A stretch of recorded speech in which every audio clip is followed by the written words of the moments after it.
I hope you're making notes on all these new anime and manga we're discovering on this journey, because there will be a test. Seriously, there have been a lot of them, and I must admit, when I find a game based on a manga, I tend to declare it as such and leave it there. Hey, anime isn't really my thing, and I don't care to make it my thing.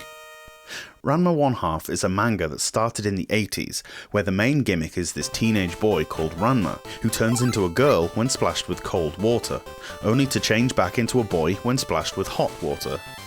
Bizarre as this may seem, it was actually a massively progressive property back then, as Ranma could use the pros of each gender to his or her advantage. The series revolves heavily around the intricate personal relationships that surround Ranma and her betrothed Akane. Story's too deep to go into here. Anyway, it's not relevant to this game. Here, you gotta rescue the girl, man.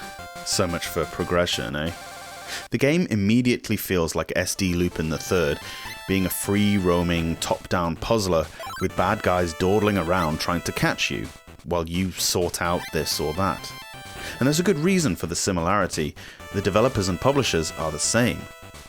Where Lupin III was a plug-in title in nothing but name, Ranma 1/2 at least takes the gimmick that the show is known for and made a game revolving around it.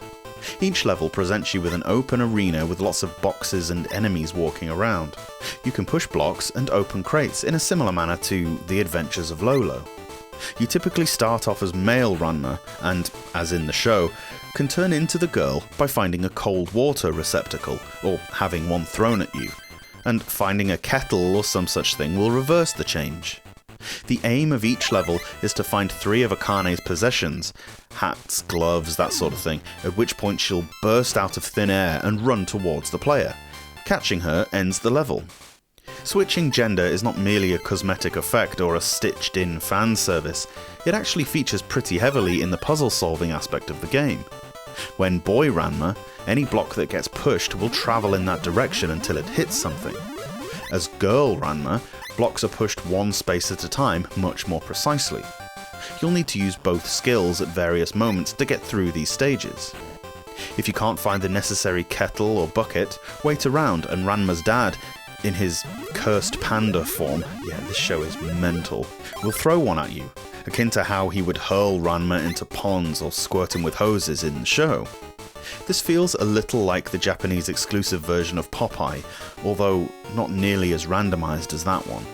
The levels here feel much more thought out, with deliberate puzzle solving necessary to progress. The blocks I mentioned are all movable. In Sokoban style you can push them but not pull them. Some can be destroyed, others have to be paired with like blocks to get rid of them. You can crush enemies against walls using the blocks a la Battle Bull. This first Ranma 1/2 game, of which the Game Boy actually has 3, all very different, takes inspiration from all over the place and manages to streamline it all into an experience that is somehow not a total mess. It's not superb by any means, but compared to many of the anime/manga tie-ins we've had so far, it's a damn sight more playable than usual.